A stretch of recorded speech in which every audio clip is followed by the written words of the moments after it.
Mas nós hoje aqui já estamos com uma nova série, Limites, Aprenda a Dizer Não. E eu realmente fiquei bem feliz e empolgado, eu recebi alguns retornos durante a semana de pessoas comentando como esse tema ele é importante para nós conversarmos, como ele é atual e como ele é necessário.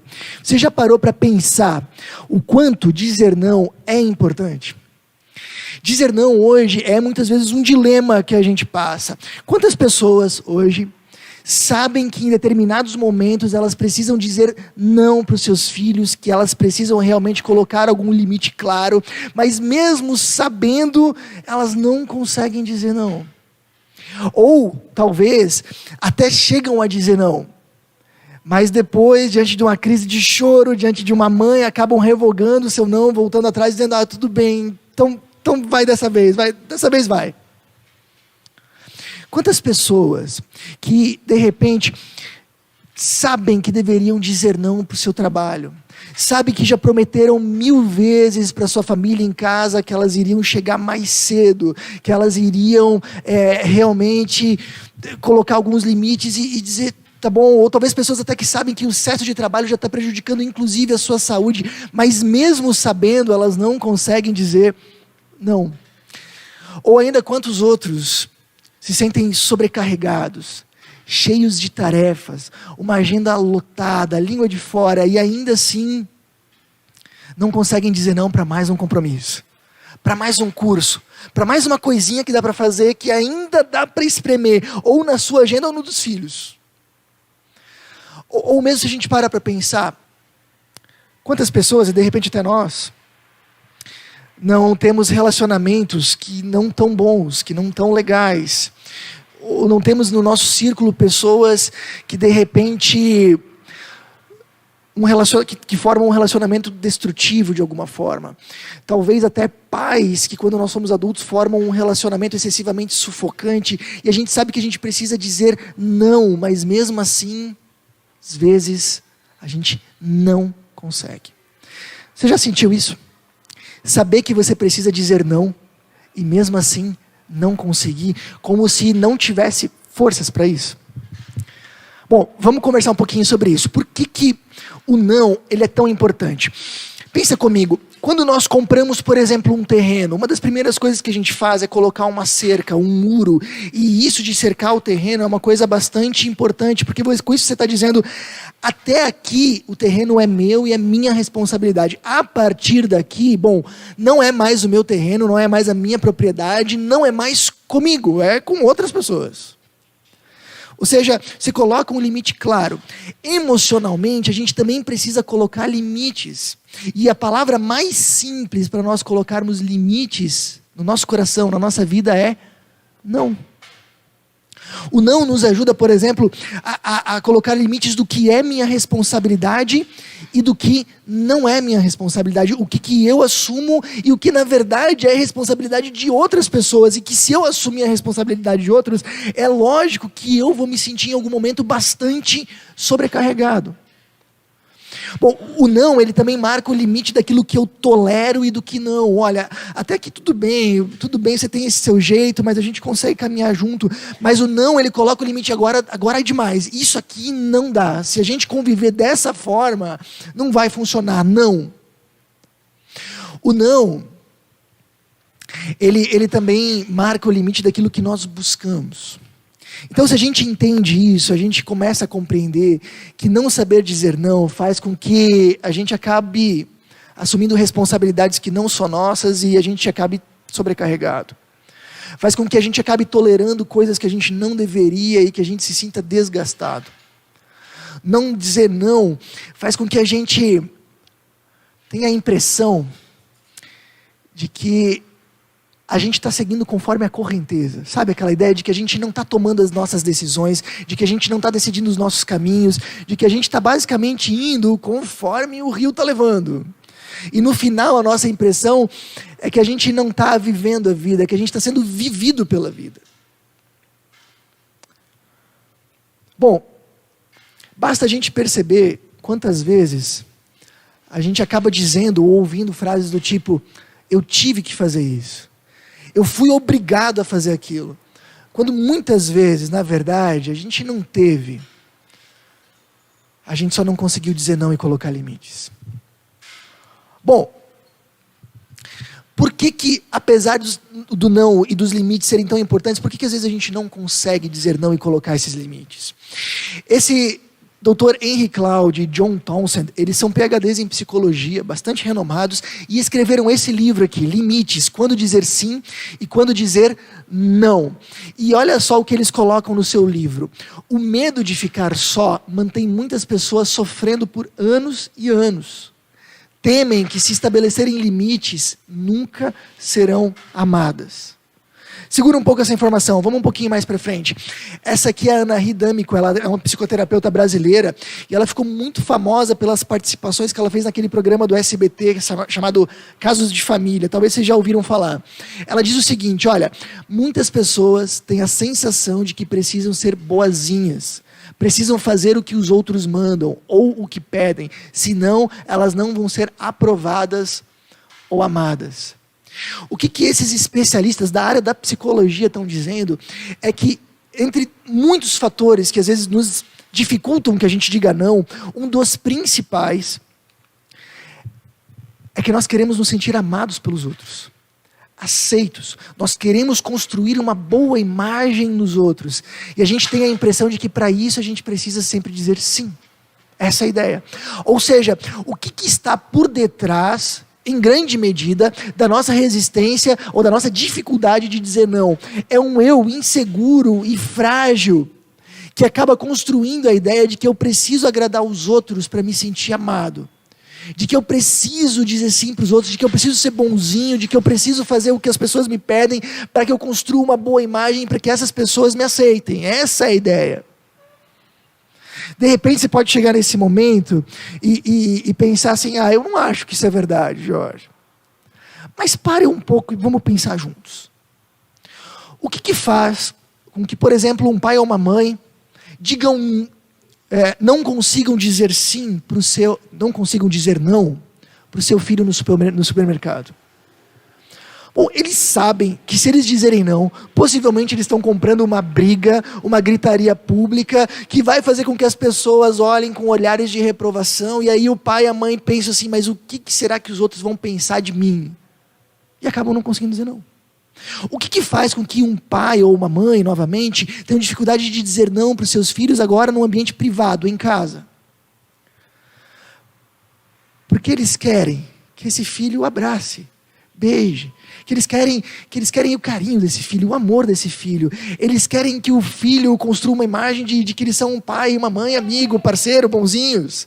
E agora dizer não, poxa, vai deixar minha situação bastante complicada. Eu vou ter que encarar uma brabeza ou um silêncio do meu filho que para mim às vezes é dolorido. O que está por detrás? Um eu inseguro, que construiu a ideia, eu preciso agradar para ser aceito. Ou se a gente pensa agora não só no relacionamento pais e filhos. O que faz com que uma pessoa tenha dificuldade de dizer não no seu ambiente de trabalho? Aí você deve estar pensando, bom, essa é fácil, né? Se dizer não, vai ser demitido, ou talvez às vezes é o ímpeto, a vontade de ganhar mais dinheiro. Mas pessoal, na grande maioria dos casos que eu tenho acompanhado, pessoas têm dificuldade de dizer não exatamente por isso. Talvez até em alguns momentos sim, mas na maioria das vezes não. Elas têm dificuldade de dizer não porque elas querem construir uma boa imagem na sua empresa, diante dos seus colegas, do seu chefe. Ou elas querem construir uma boa imagem numa carreira de sucesso que impressione as pessoas ao seu redor, seus amigos, conhecidos, vizinhos. O que está por detrás disso? Um eu inseguro, que está tentando se afirmar, mostrar que é aceito, mostrar que é alguém, a partir da aprovação dos outros. Talvez nesse momento, você diga assim, ou pense assim com você mesmo, se não é meu caso, eu sou uma pessoa durona, eu não tenho problema nenhum em dizer não, eu digo não mesmo, eu não me importo com o que os outros pensam, de repente esse é o seu caso. Mas entenda que esse eu inseguro aqui embaixo, ele também pode ocasionar outros problemas, que de repente se encaixem mais na sua vida. Dá uma olhadinha. O mesmo eu inseguro acaba construindo uma mensagem dentro de nós, de que eu preciso acertar Preciso fazer as coisas certas para mim me sentir amado e valorizado. O que faz com que a gente acabe tendo muitas vezes um comportamento hipersensível para críticas. Já aconteceu com você de repente você receber uma crítica, aquela crítica ficar te perturbando o dia inteiro? Eu não sei se vocês são pessoas que são sensíveis a críticas, mas tem muita gente que de fato é. Da onde vem essa hipersensibilidade a críticas? Desse eu inseguro, que precisa se afirmar a partir dos seus acertos. A mesma coisa faz com que a gente muitas vezes seja crítico demais com relação aos outros, afinal de contas, eu conheço os meus erros. E quando eu aponto os dos outros, eu tenho a sensação de que eu não sou tão mal assim, que os outros também fazem outras coisas erradas. E isso, de alguma forma, me alivia. Ou se a gente vai para o outro lado, esse eu inseguro muitas vezes cria uma mensagem dentro de nós de que eu preciso mostrar grandes feitos para me sentir aceito e amado. Eu preciso mostrar para as pessoas o quanto eu saí do nada e cheguei lá em cima, o quanto eu conquistei, ou o quanto eu sofri, ou o quanto eu passei, ou o quanto eu suei, para que as pessoas me admirem. E isso faz com que muitas vezes a gente esteja super ocupado, correndo atrás para mostrar para os outros. Ou faz com que a gente tenha uma dificuldade enorme em ouvir os outros e uma necessidade grande de falar de nós mesmos.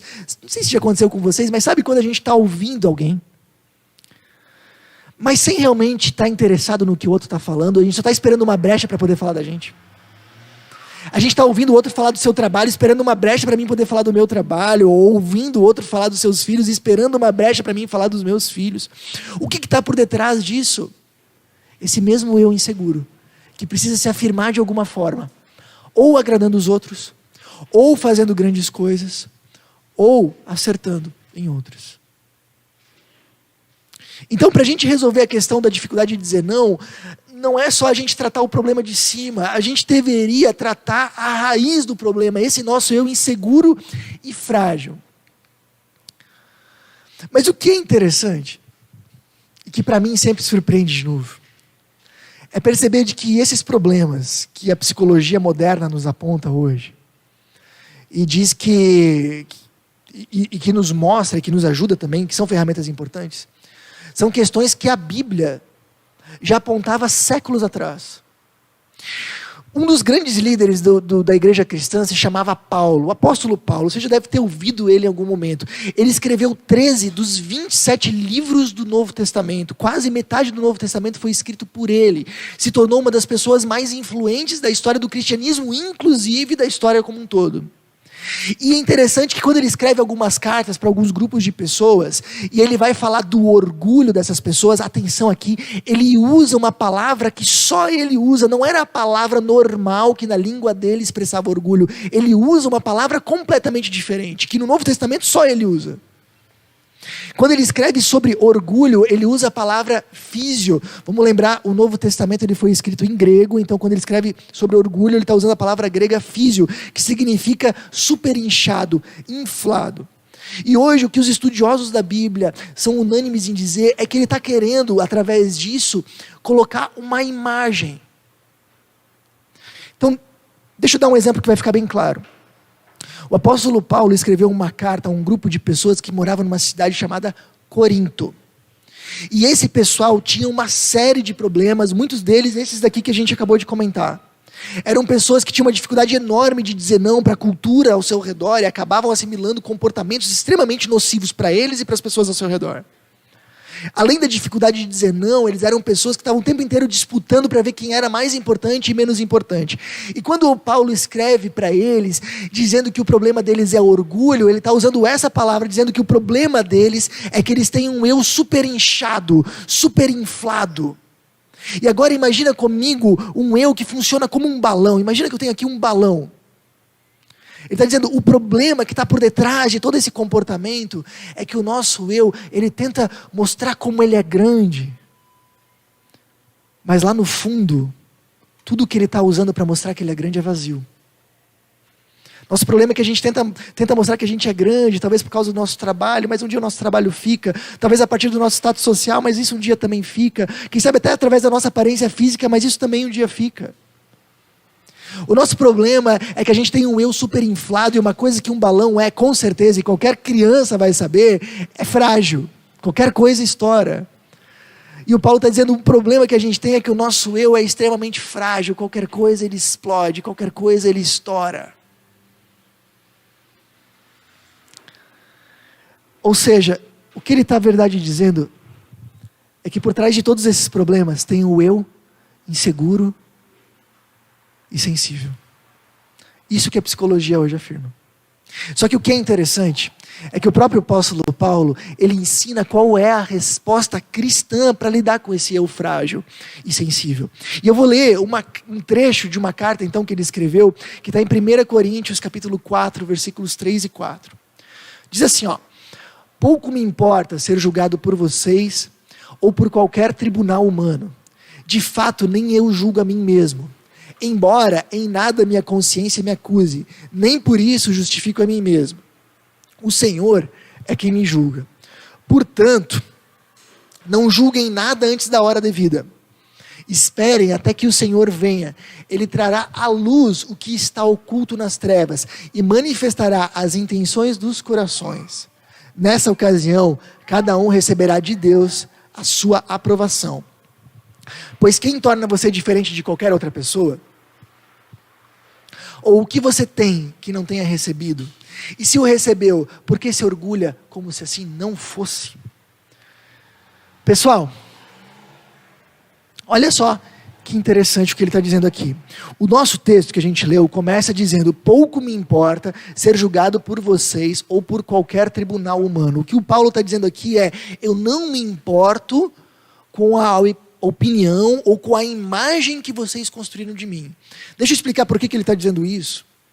Naquele momento, esse grupo de cristãos lá em Corinto estava num dilema gigante. Eles estavam brigando, porque uns diziam: não, eu sou mais importante que você, eu sou amigo do Paulo. E outros diziam: não, eu sou mais importante que você porque eu sou amigo do Pedro. E outros ainda diziam: não, eu sou mais importante que vocês todos porque eu sou amigo de um outro pregador daquela época que se chamava Apolo. E aí o apóstolo Paulo certamente fica sabendo disso. Olha, Paulo, tem gente dizendo que é mais porque é amigo do outro, não seu. E em vez do Paulo entrar no jogo e mandar uma lista com aquilo tudo que ele tinha feito, e acredite, é bastante coisa, ele simplesmente se nega a entrar nesse jogo. Ele diz: bom, eu realmente não me importo com o que vocês pensam, com o que vocês julgam, com a imagem que vocês têm. Eu não me importo com isso. E aí, de repente, a gente pensaria assim: bom, tá certo ele. Porque o que a gente mais ouve por aí é justamente uma conversa do tipo: não importa o que os outros pensam, importa o que você mesmo pensa. Você já deve ter ouvido isso, não? Não importa o que os outros pensam, importa que você acredite em você mesmo. Mas logo depois, o Paulo fala justamente o contrário. De fato, nem eu julgo a mim mesmo. Com isso ele está dizendo: eu também não me importo com o que eu penso a meu próprio respeito. Também não está ali, porque se a gente faz esse caminho, não, eu não me importo com o que os outros pensam, eu só me importo com o que eu mesmo penso, facilmente a gente sai de uma falta de uma confiança para entrar numa arrogância. E não é esse o caminho que ele está propondo aqui, é algo ainda diferente. Ele comenta: o que você tem que não tenha recebido, e se o recebeu, por que se orgulha como se assim não fosse? O que ele está dizendo? O Paulo foi uma das pessoas que mais realizou coisas num curto espaço de tempo. Ele teve uma vida formidável, um currículo que deixaria qualquer grande personalidade possivelmente abaixo. Mas ele está dizendo: tudo que eu fiz, tudo que eu construí, na verdade eu construí com dons e talentos que Deus me deu. Tudo que eu construí, toda a vida que eu construí, na verdade eu construí com recursos que Deus me deu. No final de contas, que motivo eu tenho para me orgulhar? Nenhum. Porque na verdade tudo que eu construí, na verdade foi um presente de Deus. Então perceba, ele também não entra nesse jogo de mostrar o quanto ele é grande, o quanto ele é importante, a partir daquilo que ele construiu, ou mesmo daquilo que ele sofreu. Ele não precisa disso também. E ali, além do mais, numa outra carta que ele escreve para um jovem chamado Timóteo, que também está registrada no Novo Testamento, ele fala assim: Cristo Jesus veio ao mundo para salvar os pecadores, dos quais eu sou o principal. Apesar de ser uma personalidade notável, ele não tem problema algum de admitir publicamente suas fraquezas, seus erros, seu pecado. Ou seja, da mesma forma, ele também não tem um eu sensível, frágil, que não aguenta receber uma crítica, ou que quando é criticado fica remoendo aquilo o dia inteiro. Não, ele consegue fazer isso de uma forma livre e leve. Percebe o que está acontecendo aqui? O apóstolo Paulo, ele está falando que existe uma forma da gente viver com um eu seguro, sem ser arrogante, com um eu diferente, de alguma forma transformado. E ele está dizendo que ele conseguiu viver assim, não é só uma teoria. Ele está dizendo que a gente consegue viver com Jesus um relacionamento tão significativo, a ponto da gente conseguir um eu completamente seguro, tranquilo e uma vida leve. Eu gosto de usar os exemplos de Paulo, porque quando a gente fala de Jesus, Jesus é tão inalcançável, é tão difícil que a gente já logo desiste do caminho. Não, Jesus é Jesus, não tem como competir com o Filho de Deus, né? Aí tá certo. Mas quando a gente fala de Paulo, a gente está falando de um ser humano como nós, feito da mesma matéria-prima. E se através do relacionamento com Deus ele conseguiu viver assim, a gente também pode.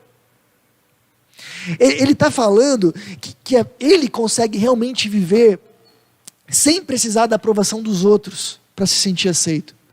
E isso lhe dá uma grande liberdade de dizer não. E se você for ler a carta de Coríntios, você vai ver que inúmeras vezes ele realmente consegue dizer não para muita gente. Com toda tranquilidade. Sem se preocupar, o que será que esse pessoal vai pensar? Não. Você vai ver que o Paulo ele acabou desenvolvendo um eu seguro, que realmente se interessa pela vida dos outros, sem a necessidade de falar de si mesmo. Ou seja, a gente poderia, vivendo assim, realmente ouvir o outro sem aquela angústia de eu preciso encontrar uma brecha para falar de mim. Sabe o que significa? Quando uma pessoa chega do seu lado e diz, eu estou cansado hoje, você não precisa responder eu também, você pode, você está cansado? Por que você está cansado? Você pode se interessar pela vida do outro. Sem necessidade de falar de si. Sabe, a gente pode viver um relacionamento tão significativo com Jesus, a ponto de a gente ter um eu seguro que se alegra com a conquista dos outros, que fica feliz se um colega receber uma promoção e não eu. A gente pode viver um eu tão seguro que não se sente constantemente avaliado. Sabe quando a gente chega num lugar novo com aquela preocupação, o que será que os outros vão pensar de mim? Que imagem será que eles vão sair de mim? Não, a gente não precisa viver assim. A gente consegue, através do relacionamento com Deus, construir um eu, ou ter um eu tão seguro, que consegue receber e dar críticas com equilíbrio, sem se ressentir, sem se magoar, que não sofre nem de baixa autoestima, mas também nem de alta autoestima. Alguém que é ao mesmo tempo confiante, mas não é arrogante. A gente consegue ter um eu que não pensa pouco de si mesmo, nem muito de si mesmo, mas que simplesmente pensa pouco em si mesmo. A gente consegue ter um eu que consegue ajudar, sem ser visto. Que consegue de repente ajudar o marido e a esposa, sem ser apreciado, elogiado, adulado. Ou que consegue ajudar os outros sem tirar uma foto. Um eu seguro. E aí a pergunta que a gente deveria fazer, então só vamos fazer um rápido apanhado. A gente comentou que a nossa dificuldade de dizer não, em grande parte, é por causa do nosso eu inseguro, que tem a ideia de que eu preciso agradar para ser aceito. Mas que a gente consegue viver com um eu seguro e confiante, que é capaz de dizer não com tranquilidade. E que com isso a vida se torna incrivelmente mais leve. A grande pergunta que ainda sobra para nós respondermos é, como? Como, Geórgio, a gente consegue fazer essa transição? E o legal é que o próprio Paulo ensina. Olha só, ele começou o texto, se você percebeu, dizendo, não me importo de ser julgado por vocês ou qualquer tribunal humano. Por que ele está falando de julgamento? Porque naquela comunidade não tinha absolutamente ninguém que era ligado ao tribunal, não tinha nenhum jurista, não tinha ninguém que fazia parte ali do sistema judiciário. Por que ele está falando de julgamento? Os estudiosos da Bíblia chegam a um consenso de que ele está usando uma metáfora para explicar o seu pensamento. O que ele está querendo explicar é que nós entramos num tipo de tribunal todos os dias. É como se a gente vivesse num tribunal todos os dias e tudo que a gente faz, de alguma forma, ajunta provas ou para defesa ou para acusação, e tudo que a gente quer é chegar no final do dia com um veredito favorável, a sensação de que as pessoas realmente nos aprovaram. A sensação de que os outros realmente agora nos aprovam. E o Paulo está dizendo, eu consegui viver leve porque eu saí desse tribunal. Porque eu não vivo mais nisso. Olha só. Ele diz, Deus é quem me julga, né? Ou seja, ele não se importa com o julgamento das pessoas. Mas ele não se tornou alguém absolutamente irresponsável. Ele se preocupa sim com o julgamento de Deus. Só que o interessante é que você perceba que o julgamento de Deus, ele funciona de uma forma completamente diferente do julgamento das pessoas. Logo abaixo ele fala assim, olha, na carta que a gente leu, nessa hora cada um receberá de Deus a sua aprovação. Vou chamar algo a atenção aqui para vocês. Ele não deveria dizer, nessa hora cada um receberá de Deus o seu veredito. Mas ele fala aprovação. Ele já está contando com a aprovação de Deus. Por quê? Porque Deus aceita e aprova todo mundo do jeito que é? Não, de jeito nenhum. Ele está falando que cada um agora receberá de Deus a sua aprovação, porque ele está escrevendo para cristãos lá da cidade de Corinto. E para cristãos funciona de uma forma um pouco diferente.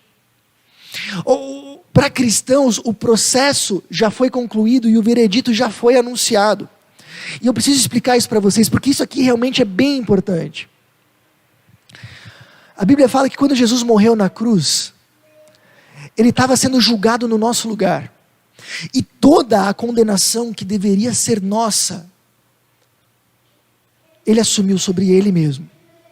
Ou seja, toda a condenação pelo nosso pecado, pelos nossos erros, pelas nossas fraquezas, pelas nossas incoerências do dia a dia, grandes ou pequenas, toda essa culpa ele pagou.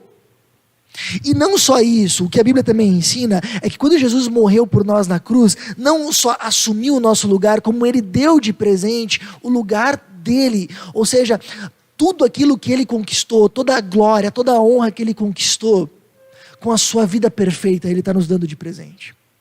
Quando nós cremos em Jesus, confiamos, entregamos nosso coração para Ele, e isso acontece, a gente recebe o perdão, porque Ele já pagou a nossa culpa, e nós recebemos agora tudo aquilo que é dele, e a partir desse momento Deus nos adota como filhos, e nos recebe na sua família.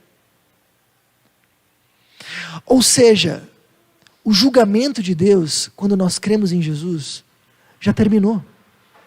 Nós somos declarados inocentes, justos, não porque nós merecemos, mas porque Jesus Cristo é justo e inocente, e Ele trocou de lugar com a gente quando morreu na cruz, e a gente crê nisso. Então, quando nós cremos em Jesus, o nosso julgamento termina. Deixa eu só dizer algo para vocês. Quando Jesus foi batizado, você conhece um pouquinho de Bíblia, de repente você vai lembrar disso. O relato é que ele podia se ouvir uma voz do céu que dizia: Tu és meu filho amado, em quem eu me alegro. O interessante nem é tanto o que é dito, mas o momento em que foi dito. Quando Jesus ouve essa voz, ele não tinha nem começado seu ministério ainda, ele não tinha feito nenhum milagre, nenhuma cura e nenhuma palestra. Mas ele já contava com o amor de Deus, independente do seu desempenho. E o que a Bíblia está dizendo é que quando a gente crê em Jesus, a gente pode da mesma forma ouvir de Deus: Tu és meu filho amado, em quem eu me alegro.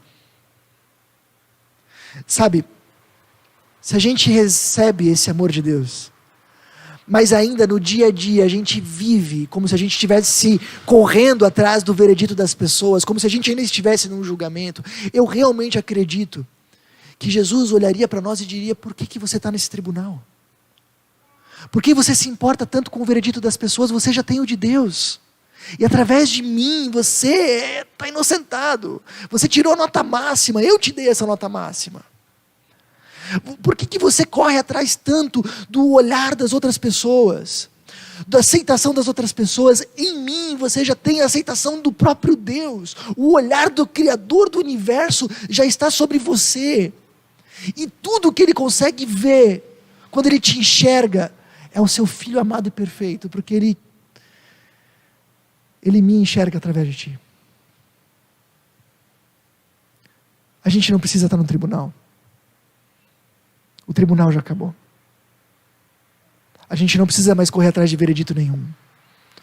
O nosso caso já foi encerrado. Pessoal, eu vou dizer algo para vocês que eu considero bastante importante. Durante muito tempo eu vivi num tribunal. Eu vivi correndo de fazer coisas para que de alguma forma as outras pessoas olhassem e percebessem que eu era alguém importante. Muitas vezes eu realmente terminava um encontro como esse, sabe aqueles encontros que a gente acaba acertando, fazendo uma mensagem que a gente realmente chega no final e diz assim, não, legal. E eu ficava realmente com essa sensação, agora sim, eu sou um missionário bom, agora sim, os outros estão vendo. E com o passar do tempo a gente percebe o quanto isso é vazio, cansativo.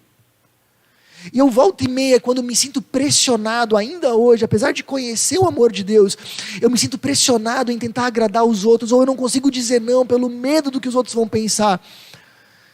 Eu sempre de novo me lembro, o que eu estou fazendo no tribunal? O tribunal já acabou. Por que eu estou correndo atrás do veredito das pessoas? Eu já tenho o de Deus. E isso para mim tem trazido uma paz e uma tranquilidade gigantesca. Assim como trouxe para o Paulo e assim como pode trazer para qualquer um de nós. Esse livro, Como Viver Limites, Quando Dizer Sim e Quando Dizer Não, ele tem uma ideia bem interessante. Ele diz que nós só conseguimos nos sentir seguros para dizer não e criar limites quando nós temos um amor maior que nos sustenta. Ele fala isso especialmente na questão dos filhos. Quando os filhos sentem que eles têm o amor estável, incondicional dos pais, eles conseguem dar não para as outras pessoas, arriscando que essas pessoas a rejeitem, porque afinal de contas elas já têm uma aceitação muito maior e mais importante. Então, um amor maior traz a segurança suficiente para conseguir dizer não. Essa é a ideia, e é muito boa. É mais ou menos assim, imagina que você está numa empresa e de repente o seu chefe maior da sua empresa, ele te chama e te rasga de elogios, dizendo que você é um excelente funcionário, uma pessoa importantíssima na empresa, que ele está muito feliz com o seu trabalho. E assim que você sai de lá, você chega no seu local de trabalho, o seu colega do lado, que está no mesmo nível que você te critica e diz que você é um péssimo funcionário. Você vai dar bola? Não, você acabou de ser elogiado pelo chefe maior da empresa. O que o colega pensa, pouco vale agora. E o que a Bíblia diz é que nós temos um amor maior que nos sustenta. Muito maior do que o amor de um pai ainda, e de uma mãe, por incrível que pareça. Muito maior que a aprovação de um chefe. O amor e a aprovação do próprio Deus repousa sobre nós. Através de Jesus. Queria que vocês pensassem nisso. Vocês têm tido dificuldade de dizer não para as pessoas pelo medo do que elas vão pensar? Pensa um pouquinho. Será que isso não está por detrás de alguns dos seus problemas? Ou ainda, pensa um pouquinho, esse eu inseguro que a gente comentou tanto, que busca constantemente afirmar seu valor, tem tornado a tua vida pesada de alguma forma? Talvez não nessa que a gente comentou agora, mas de uma outra maneira? Você tem buscado se afirmar, talvez de outras formas?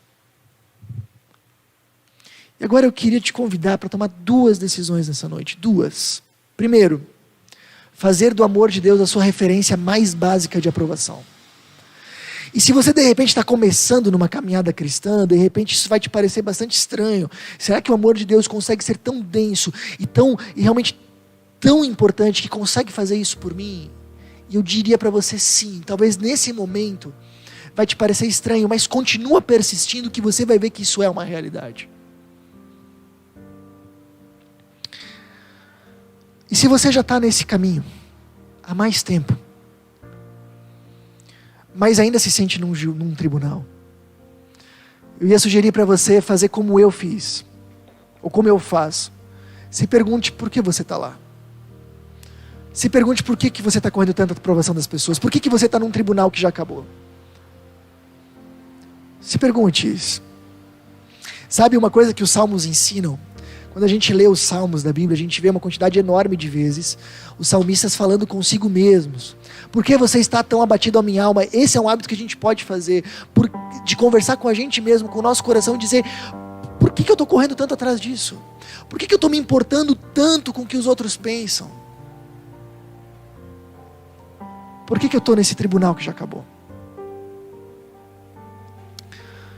Segunda coisa, decida conviver com outros cristãos em uma comunidade de forma regular e persistente.